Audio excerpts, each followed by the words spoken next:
Series natin for the month, Still I Claim What God Says I Am. So, syempre, we discuss about I'm forgiven, and si Pastor Henry, na-discuss naman yung I'm loved by God. So, topic natin for today, na i-claim natin, I am rich through Christ. Amen. Amen.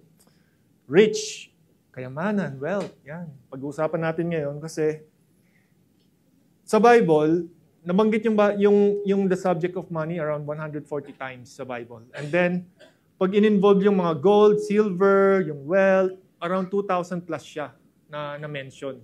Ang dami kasing layers about wealth.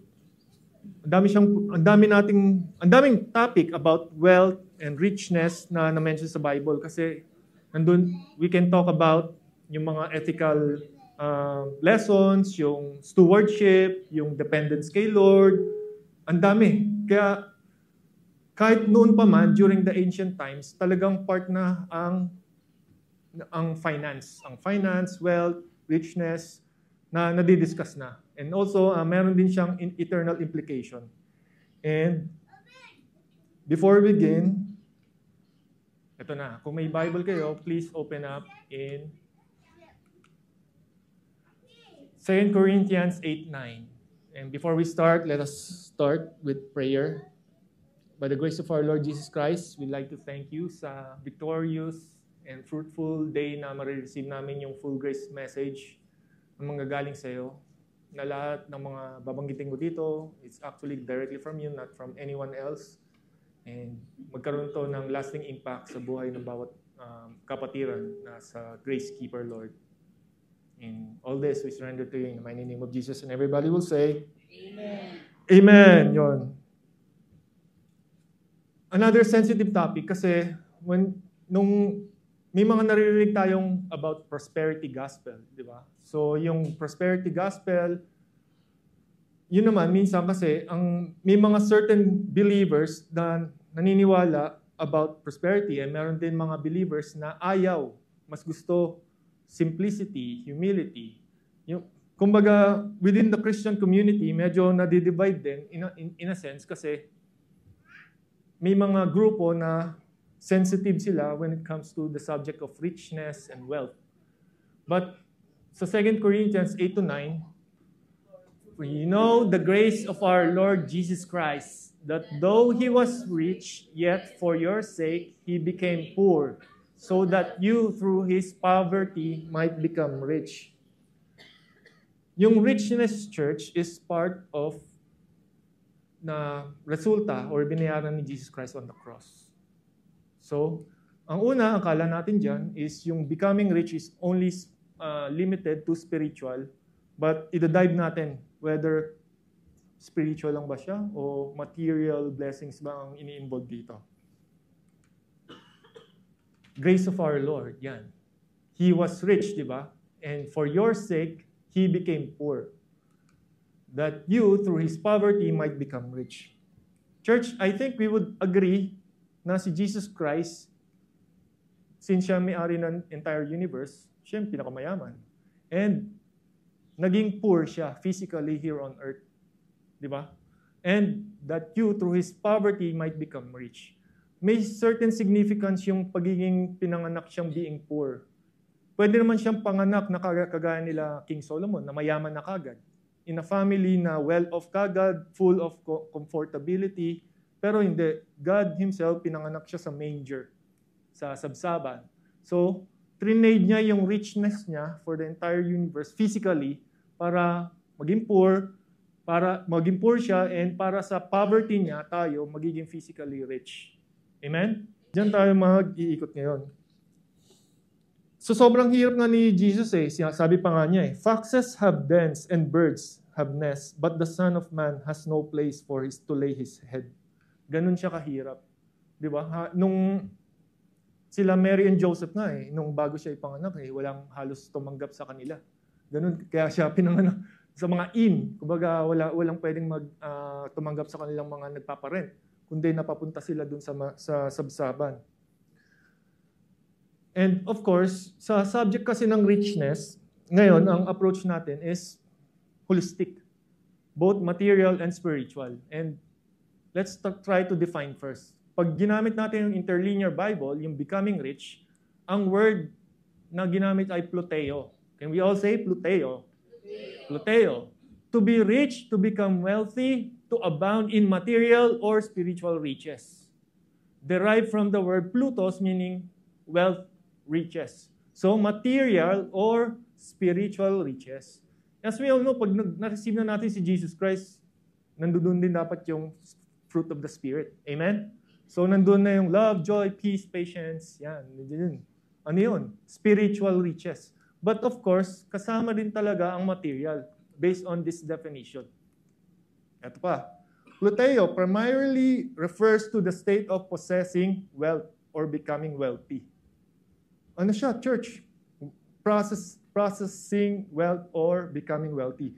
Sa New Testament, it is used both in the context of material wealth and spiritual abundance.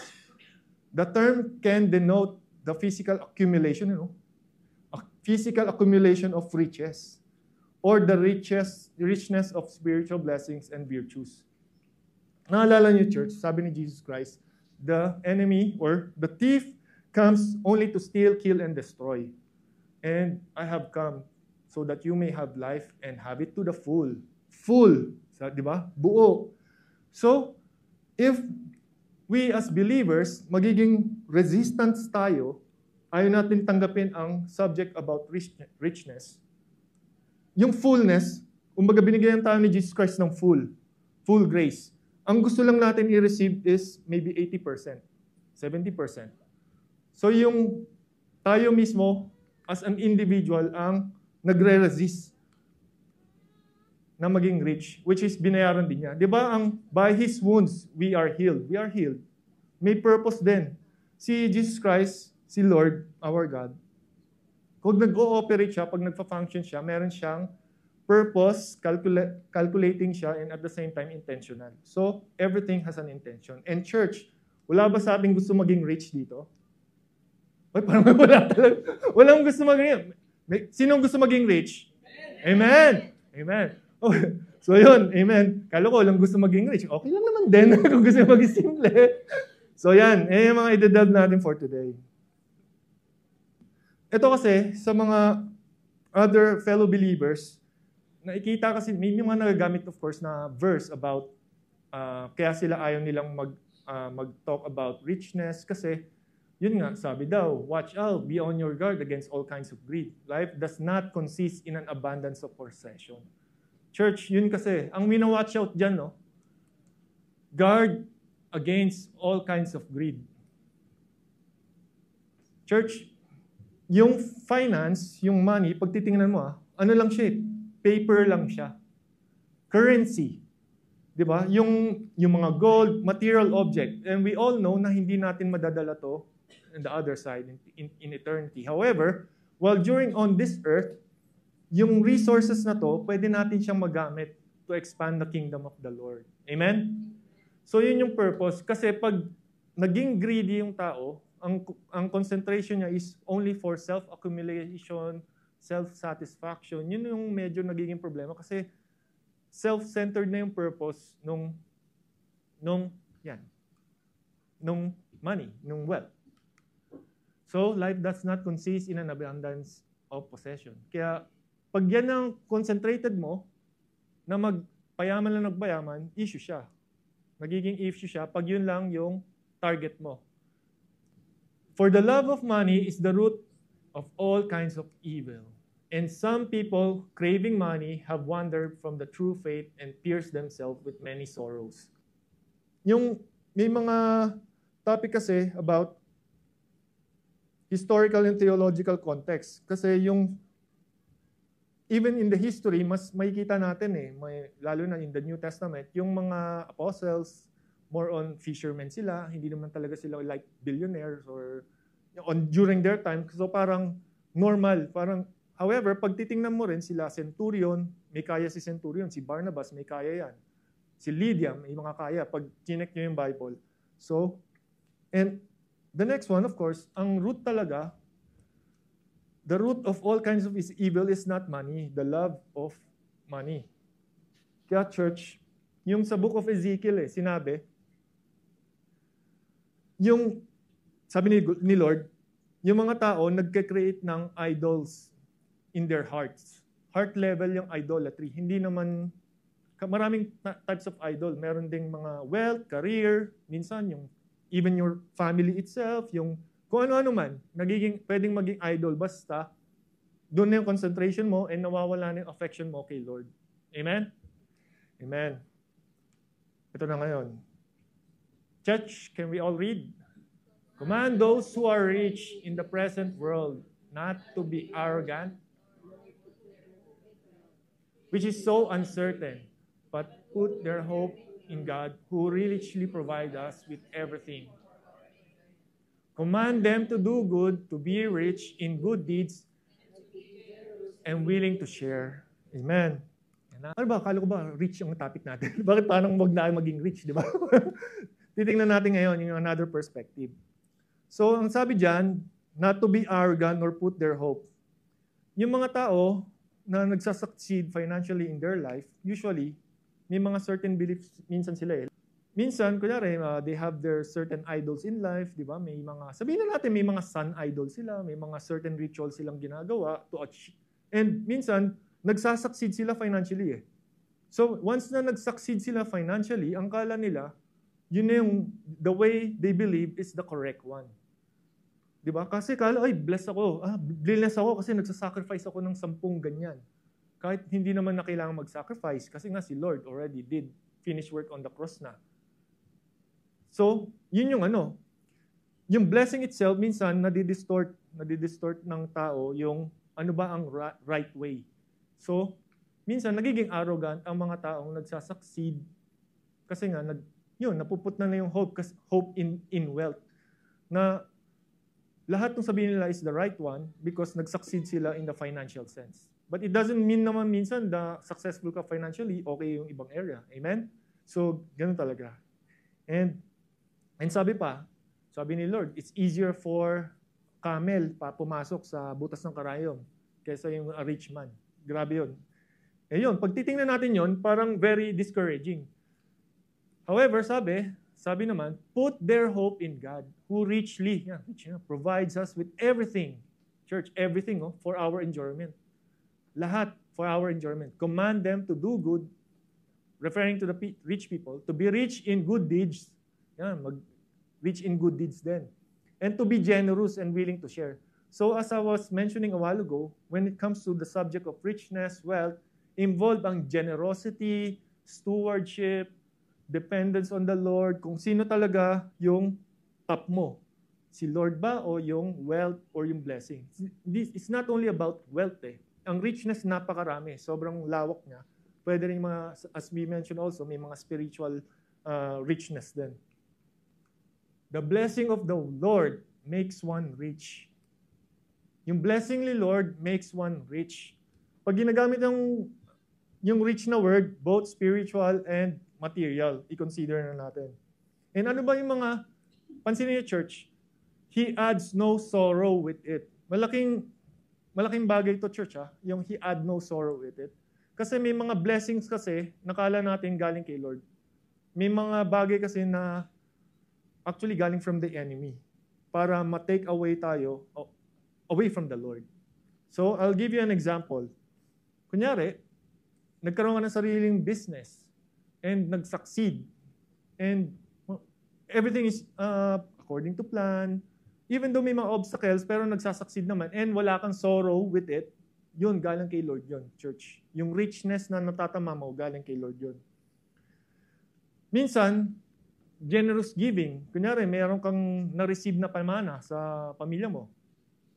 Na-receive mo pamana, then, dinonate mo siya.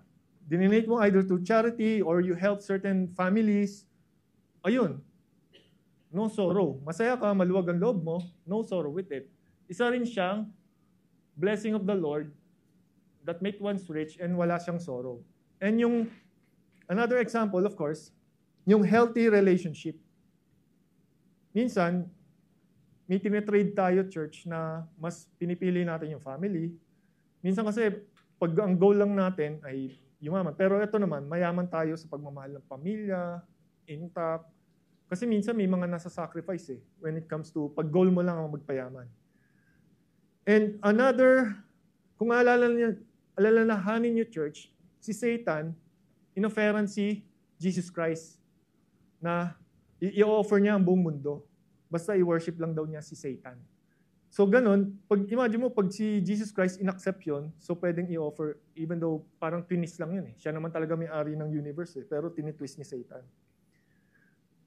Ang mga negative, ano mga sample naman ng may sorrow na mga nare-receive natin? For example, nanalo kayo sa loto, church. In-announce nyo. Anong usually nangyayari pag in-announce? Alin? Hold up. Diba? Hold up. May potential target ng mga robbers. So, tendency, yung blessing na yun, kaya church pag nanalo kayong loto, i-keep nyo na lang sa sarili nyo. Hindi nyo naman kailangan i-announce. Kasi it will create fracture sa relationship ng iba't ibang tao. Pwede nyo naman sila tulungan in a silent way, hindi mo na kailangan i-announce na may na-receive kayo. Kasi nagka-create lang siya. Imagine mo yung mga tao nati-trigger. Lalapit sa'yo, pag hindi mo binigyan, damot niyan. Kristiyano ba yan? Di ba? Yan ba ang by grace? Di ba ang by grace, dapat giver ka, generous? Yan. So, pag nanalo kayo, pwede nyo namang i-private. Hindi nyo namang kailangan i-announce. So, syempre, pag ginawa natin yon, may sorrow. Malulungkot ka, nagkakarsiraan ng relasyon. So, another one, high-paying job. Minsan, nakafocus masyado sa career, sa laki ng salaries. Minsan nga lang, wala ka ng time sa family mo. Siyempre, pag wala ka ng time sa family, ano ba yan? Puro ka lang trabaho. Kinakalimutan mo na ako. Di ba? Ganon. Hindi siya galing sa blessing talaga ni Lord. Kasi may sorrow na So, of course, blessing either gawa ni enemy yon para ma-break yung family, or ang tunay na blessing ni Lord, dapat wala talagang sorrow with it. Amen? Amen. Amen. So, church, and God is able to bless you abundantly, so that in all things, at all times, having all that you need, you will abound in every good work. Church, yan na. God is able to bless us abundantly, para sa lahat ng bagay, sa lahat ng oras, having all that we need, church. Lahat ng kailangan natin. You will abound in every good work. Church, yung richness, yung wealth, actually naka-design for every good work. So, richness and being wealthy, it's actually dapat directed to having every good work. Amen? Amen. Ayan. I truly believe, church, kung full ang binigay ni Jesus Christ, hindi dapat natin. We also have to believe na, nakasabi nga kanina na rich na tayo, church. Mayaman na tayo, church. Nagkaka-issue lang naman kasi na hindi tayo mayaman pag kino-compare natin yung sarili natin to really billionaire, di ba? Or millionaire. Hindi tayo nagiging mayaman, kino-compare natin The thing is, rich na talaga tayo lahat kasi it always has to start within us. Na maniwala tayo na binayaran na ni Lord din yun sa krus ng Kalbaryo, na maging rich tayo, and we are also healed. I truly believe na within this body, isa sa mga prayer ko rin talaga yun, na maging successful tayo, not only, mabuhay tayo lang na sobrang simple. Kasi I believe, meron sa atin, kagaya nila, isa sa mga brothers natin, may negosyo na, di ba? Yun. I truly believe. But, eto, gusto ko sanang i-share talaga sa inyo, kung yung 4 quadrant, yung tinatawag. First, share ko lang, church, Amen? Are you ready? Church, eto, napakahalaga nito. Dito sa UAE tayo, lahat, halos nag-work, employee tayo, church. There are 4 quadrants or ways para pumasok ang income or cash flow na tinatawag. Gusto ko lang i-share kasi makikita nyo rin bakit. Gaano kahalaga yung principles ng mga tao. Employee tayo, lahat employee, salary, yun lang ang pinasahan natin, salary, church, paycheck. Self-employed. Ito yung mga doctors, may mga certain skill set ka na nag-build ka ng sarili mong business. Kunyari, nagtayo ka ng sarili mong clinic. May sarili kang consulting company, yan. Yan yung source mong income mo, ganyan, self-employment. Ito naman, business owner church. Magkaroon ng business, big businesses, and yung isa naman, investor. Church realization. Lahat to, blessing ni Lord. Pwede ka maging rich as an employee, lalo na kung malaki yung sahod mo. Self-employed, lahat yan. So many ways to become rich. Lahat yan coming din from the Lord. But yung mindset and yung principle ng mga tao na na-encounter ko, nandito yung mindset nila. Naka-focus sila to build business. They are working in order magkaroon ng mga assets na mag-create mag-generate ng income for them. Hindi ka na kailangan masyadong you don't need to work Monday to Friday anymore, church, if you build your own business. And hindi mo kailangan ng 9 to 8. And investor, if you have funds, mag-invest ka sa mga financial instruments, yon. Grabe, na iba na. Kailangan, church, ito lang. I truly believe, church, meron sa atin magko-crossover. Kasi ngayon, nagdidito usually tayo. Employee, nakastock. Church, hindi naman tayo lahat forever bata. May mga certain new generations ang papalit sa atin. And pag na-stuck tayo dito, pag nawala ang salary, boom! Ang i-blame natin, tendency is, Lord, pinabayaan mo ako. Yung wisdom, if we believe that we are rich, stewardship ang kailangan natin, church. I-steward yung wealth ni Lord. Binigay, si Lord, sabi nga tayo ang magiging dominion sa earth. Tayo ang magdo-dominate. Tayo ang magmamanage. Trust. So, prayer ko talaga, church, mag-crossover tayo dito. Kaya lagi kong ina-encourage to create multiple streams of income. Pwede kang maging employee, at the same time, mag-invest ka na. Kasi kailangan mo ng second stream of income para pag nawala ang salary, meron ka ng negosyo or investor. Kaya sobrang tuwan-tuwa ako, sobrang blessed ako sila Pastor Dudes sa Pinas. Di ba? Meron na silang sabi ko, Lord, thank you. Kasi meron na silang yung kilay kay Pastor Kat. Negosyo, kailangan talaga. Kasi imagine, church, if we all succeed as believers, maging successful investor, business owners tayo, yung kingdom, ang laki na malawak, lalo na if we are giver, ang laking tulong na mabibigay natin sa body of Christ. Madadala nyo rin to kahit saan. Sa abroad, sa Pinas, lalo na pag giver na talaga kayo, matutulungan, ang daming matutulungan na pag-expand ng kingdom of God. Amen? Yon. Ito naman, sabi, no one can serve two masters. Either you will hate the one and love the other, or you will be devoted to one and despise the other. You cannot serve both God and money. Biblical, church, di ba? You cannot serve both God and money. Ito naman, yung kanina, yung 4 quadrant na pinakita ko sa inyo, church. Siya may si Robert Kiyosaki, secular, Catholic, na naniniwala, pero marami siyang worldview na ina-accept, pero ang sabi niya, don't work for money. Let the money work for you, church. Yung pera ang mag-work for you. Yun yung principle ng mga taong may negosyo. We can also do that, church. Lang natin i-unlock, i-discover, and i-apply yung gift na binigay na sa atin ni Lord. Meron yan. May dadating sa buhay nyo, didiskarte na kayo. Nyo lang, i-apply nyo. So, church, don't work for money, let the money work for you. Church, pansinin nyo palitan nyo yung work for ng serve. Don't serve money. Di ba? Let the money serve you. Di ba? Kaya tayo, church, ang isa-serve natin si God.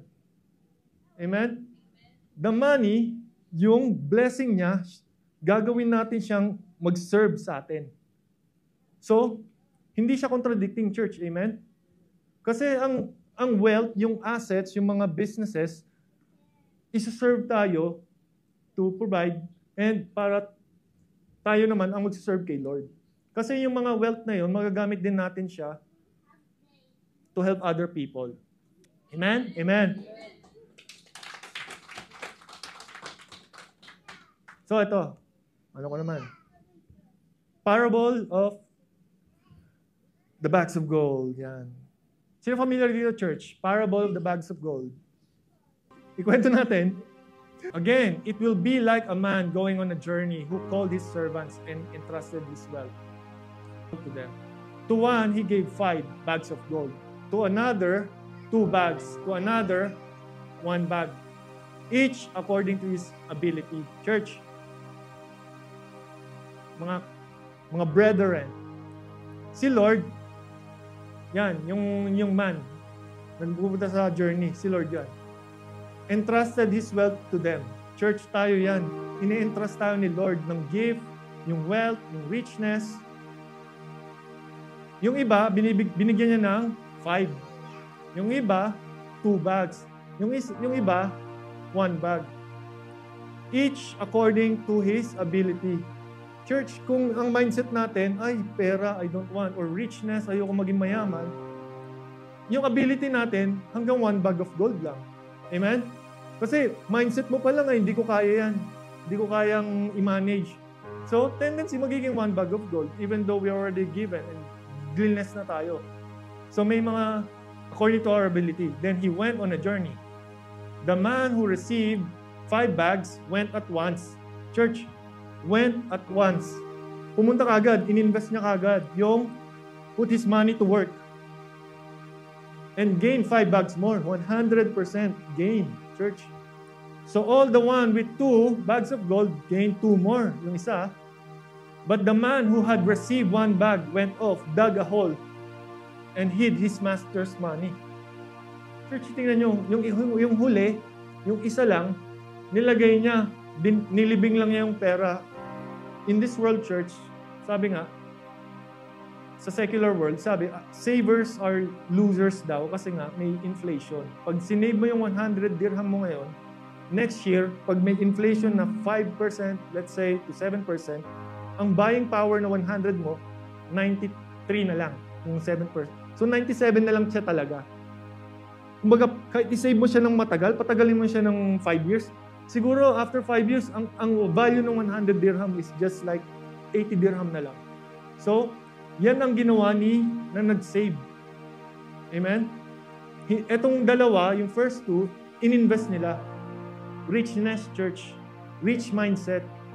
Mag-start talaga tayo from this rich mindset that we are already rich, but we also have to exercise and practice yung mga behavior ng mga rich people. How to manage and steward. Kasi at the end of the day, pag nag-succeed tayo, church, we're actually building the kingdom. Lalo na in genuine heart, lalo na kung love na love niyo talaga si Jesus Christ and you want, may concern kayo sa body, magagamit talaga natin siya, church. So, ito na. After a long time, the master of those servants returned. Yan, settle yung accounts. The man who had received 5 bags of gold brought the other 5. Master, he said, you entrusted me with 5 bags of gold. See, I have gained 5 more. Ito yung reply ni Lord. Well done, good and faithful servant. You have done faithful with a few things. I will put you in charge of many things. Come and share your master's happiness. Church, start ko muna yung master's happiness. In other translation, ang definition dyan is joy. Joy, gladness, yan. Yung delight. Yan yung isinashare natin with the Lord. Natutuwa si Lord pag na-steward natin yung blessings niya dito sa earth properly. Tingnan niyo, church, ha? If you have been faithful sa few things, si Lord, kaya may mga Christian na lalong mayaman kasi faithful sila paano i-steward yung blessing ni Lord. And lalo tayong mabe-bless kasi si Lord, mag-i-entrust siya sa atin Amen? Yun, i-entrust niya tayo for more things. Yan. Ito naman, the man with 2 bags of gold also came. Master, he said, you entrusted me with 2 bags of gold. See, I have gained 2 more. His master replied, well done. Same thing, church. You have been faithful with a few things. I will put you in charge of many things. Come and share your master's happiness. Then the man who had received 1 bag of gold came. Master, he said, I knew that you are a hard man, harvesting where you have not sown, and gathering where you have not scattered seed. So I was afraid. Church, tingnan nyo, no? Man who had received 1 bag of gold. Sabi niya, I knew that you are a hard man. Yung perception, yung idea niya kay God is totally different. And he was actually operating, church, I was afraid and went out and hid your gold. Takot siya. He's operating out of fear sa life. Yung nakita niyong 4 quadrant kanina, church, maraming taong nasa employee side kasi they are fearful na baka hindi mag-succeed yung venture nila. Kaya, kung talagang rich tayo, church, rich, pag inireceive natin si Jesus Christ, magka-crossover din tayo. Huwag tayo matakot mag-crossover papuntang business or maging investor at the same time. Create multiple streams of income. Kasi, yun nga yun i-manage natin Same here, church.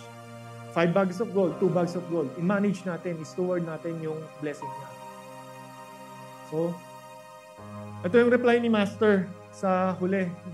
His masters replied, "You wicked, lazy servant." Church, ang tingin ni Lord. Grabe, no? You wicked, lazy servant. Ang tingin niya sa taong nag-save. Hindi in-steward yung blessing. Grabe, yun ang tawag sa kanya. So I knew that you are harvest where I have not sown and gather where I have not scattered seed. Well then, sinabihan pa siya, you should have put my money on deposit with the bankers so that when I return, I would have received it back. Sabi, dapat tinime deposit mo na lang. Di ba? Bakit mo nilibing? Hindi siya proper stewardship, church. Kung alam na natin may inflation, hindi siya, kaya dapat talaga, matuto tayo, hindi naman siya hard Hindi mo kailangang maging PhD para mag-invest sa negosyo. Mag-create multiple, talagang mag-start lang tayo na rich and we are stewarding the Lord's wealth. Stewarding, hindi, magiging problema lang siya pag nakakonsentrate na tayo sa pagpapayaman lang. Wala yung, di ba, ang guide natin, seek first the kingdom of God. When we succeed, kaya may mga first fruit, di ba, giving to the church, talagang top priority natin in this earth is the kingdom. So yan. So take the bag of gold from him and give it to the one who has 10 bags. Church, pinapabigay pa sa taong may 10 bags kasi nga, properly, nasa-steward niya yung wealth, yung rich. And church, ito pa, yung perspective natin kay Lord.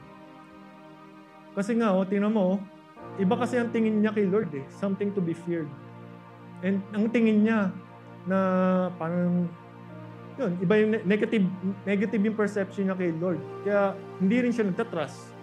Nandun yung fear. Hindi siya nagtatrust na in-entrust tayo ni Lord kasi may nakikita si Lord sa atin na pwede natin, kaya natin, kahit 1 bag of gold lang yan. Kaya niyo yan. 1 bag of gold. Kaya yung mga negosyo, start niyo from small. You don't need to manage 1 million dirham kagad. Mag-start kayo sa small. Kaya nga, pag si Lord nag-trust sa atin sa small things, itatrust niya. Unti-unti mag-build up. Kaya yung mga quick, rich scheme, yung biglang yaman, mag-ingat po kayo doon. So, mag-start kayo sa mga legitimate, mag-invest, yan. Paunti-unti, hanggang sa makita nyo na yung system, yung kung paano nyo na makapalaki yung negosyo. Amen? Grabe, iba. No? Iba yung natin ngayon, pag-manage stewardship ng wealth. Kasi nga, mayaman na tayo, church. Amen? We are rich. We are rich. Yan. Sabi, for whoever has will be given more, and they will have an abundance. Yan na sinasabing siksik-liglig. Di ba? Namamanage na nga natin And at the same time, hindi natin i-attribute yung success from our own effort.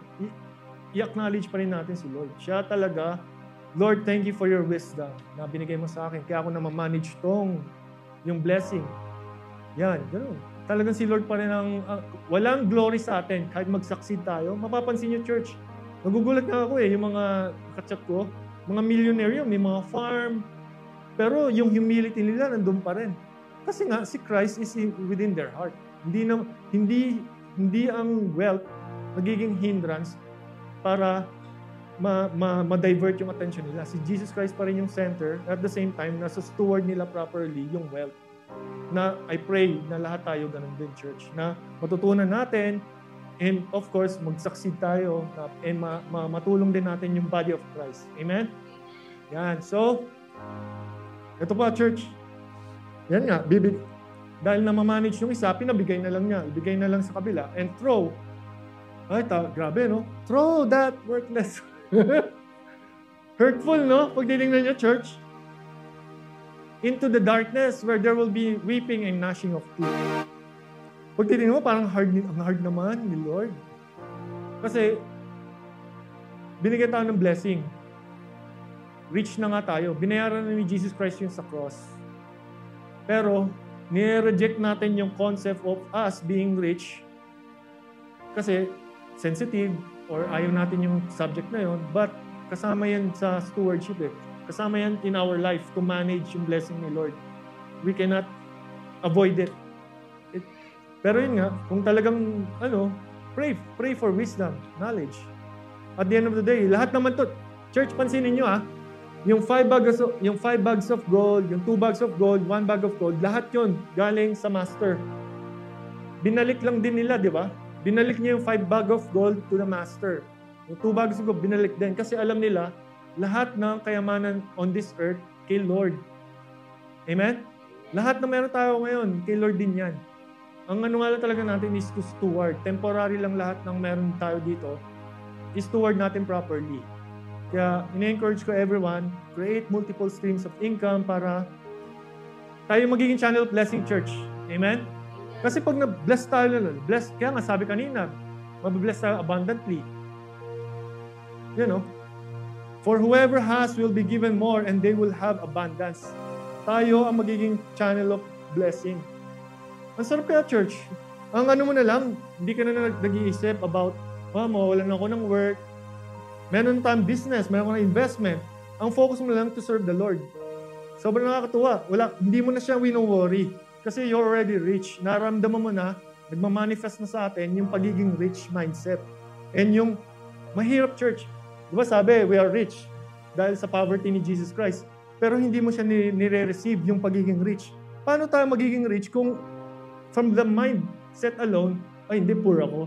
Hindi siya magmamanifest sa atin, church. Dinedeclare mo na sa mind mo, ay hindi ako yayaman.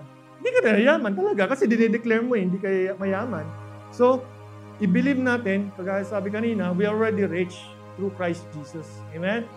Yung richness natin, church, it's a divine blessing. From spiritual pa lang, until sa material, divine siya. Meant to be stewarded for God's purpose. Yun yung main purpose natin dito is to expand His kingdom, further His kingdom. Kaya steward na lang natin ng properly. Ang centrality naman nito, hindi naman yung us tayo. Ang central figure is always Jesus Christ. Kaya tayo rich dahil nga binayaran na niya sa krus. Full grace. Pag binigay yung full, wag natin i-resist and only receive portion. Binigyan na yung full, i-accept natin, we are already healed. We're already blessed. Amen? I'm a child of God. Yan.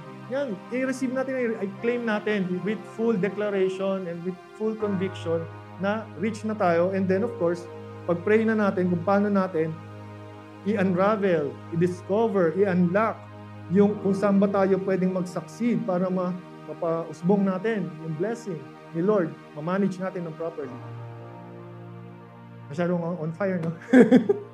On fire ako sa subject na kasi I really like to encourage everyone na ma-achieve nila yung financial freedom para yung concentration na lang natin is yung kingdom.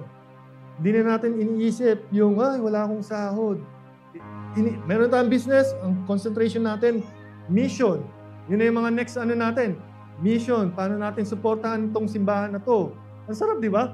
Wala na tayong iniisip na na ibang bagay, hindi na yung sahod. Provided na. And pag may mga sakit, meron tayong pang support. Yun. And of course, kung meron tayong business church, yung church natin, pag may mga nangangailangan, kailangan ng temporary work, i-hire natin. Di ba? Kung bigyan natin ng mga basic until sa such time na makapag-establish na sila, punta sila ibang work with a better opportunity. At least natulungan natin sila dito sa UAE, di ba?